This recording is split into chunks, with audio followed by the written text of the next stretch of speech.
Serial killers, they are a product of the times, and these are bloodthirsty times. Even psychopaths have emotions if you dig deep enough, but then again, maybe they don't. I'll tell you what, I gave up on love and happiness a long time ago.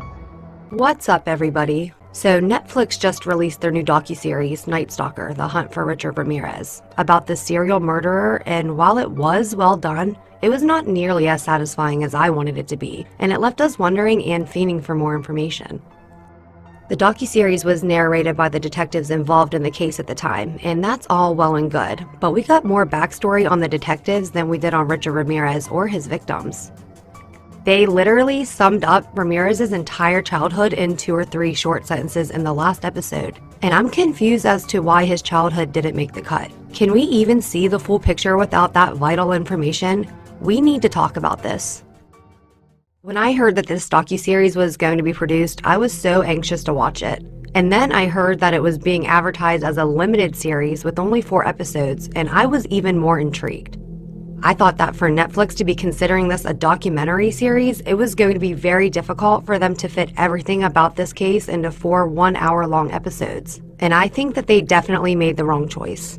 Like I mentioned, we saw way more backstory on the detectives than we did on Richard Ramirez or his victims. I wanted to know who and why they made this decision. So before we get too far into it, I wanted to mention a clip that I found on the Netflix UK and Ireland YouTube channel of a man named Tiller Russell explaining why he wrote Night Stalker the way he did. Netflix is pretty strict with their copywriting, so I won't be able to show very much of the clip, but I wanted to point out that it's in the description box in case you guys wanted to watch it. In a nutshell, he talked about how he believes that Ramirez has become a sex icon, and he wanted to point out that he's a child molester and a sadistic monster. I'll give him that. I had never heard about the child abductions before I watched this so-called docuseries. I wasn't surprised, but it did catch me a little off guard. He also talked about how when a serial killer is captured, the victims become metaphorical footnotes in the killer's story, which was another good point. I completely understand wanting to show the humanity of his victims, survivors, their families, and the detectives who are still haunted to this day by what they endured. Russell goes on to explain that he sees Richard Ramirez as a, quote, pop culture icon. He wanted to tell the story, but didn't want to reward all of the horrific behaviors of Richard Ramirez by glorifying him in any way.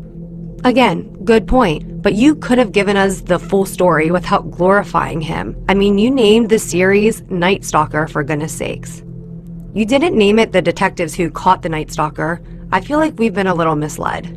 There is so much more to Richard Ramirez's story than the 2 short sentences that they gave us, and if we're being real, the detectives figured out who he was, but this was the most epic citizen's arrest in history. Now that that's all out of the way, let's really talk about Richard Ramirez and what led up to the small amount of information that Netflix decided to give us.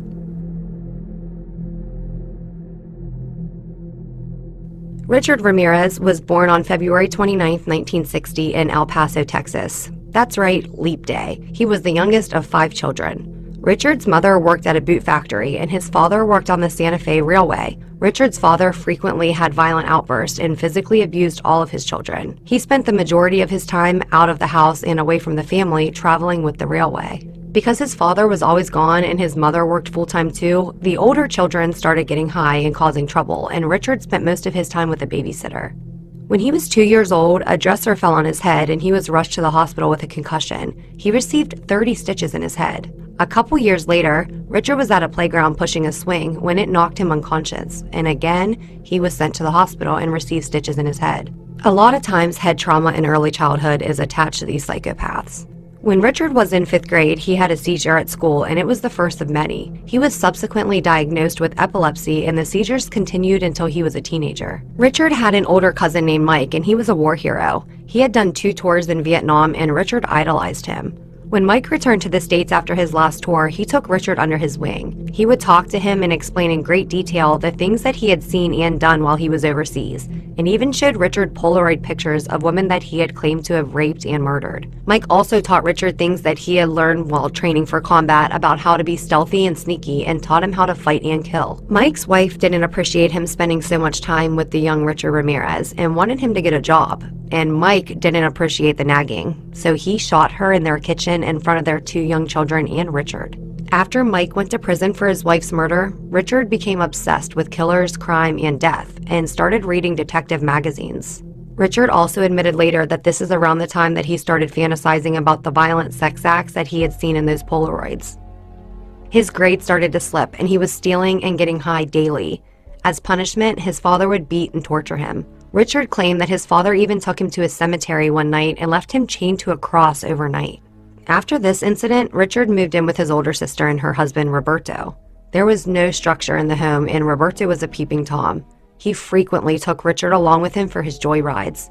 He also started to teach Richard how to be stealthy and not detectable. When Richard was 15, he got a job at their local Holiday Inn and obtained a master key to all of the guest rooms from a coworker. He started to watch the guests through their windows and would sneak in while they were out and take valuables that had been left in the room. One day, Richard waited in a room for a female guest to come out of the shower, and he attacked her and tried to rape her. Luckily, her husband walked in and fought Richard off. The charges were eventually dropped because the couple refused to come back to El Paso to testify against him. As soon as Richard turned 18, he took off.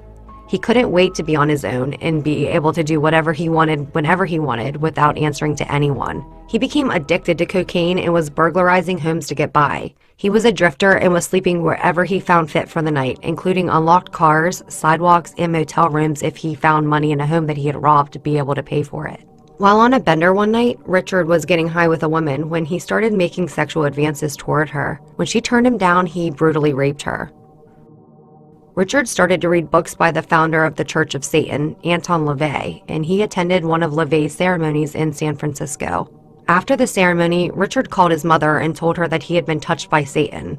But it sounds to me like he had already been touched by Satan long before that ceremony, though. Anywho, after this phone call, Richard lost touch with everyone in his family. His cocaine addiction continued to grow, and he was living in 2 different motel rooms in San Francisco's Tenderloin district when a 9-year-old girl named May Linda Lay Young was found stabbed to death in her apartment building in the same district. Ramirez's DNA was matched to the crime scene after he was arrested later. Around this time, Richard moved back to LA. One night, he broke into the home of a 79-year-old woman who was sleeping inside. When he found that she didn't have anything worth stealing, he was irate and stabbed her to death in her sleep. After this attack, he bought a gun, and that's when the Night Stalker killings officially started.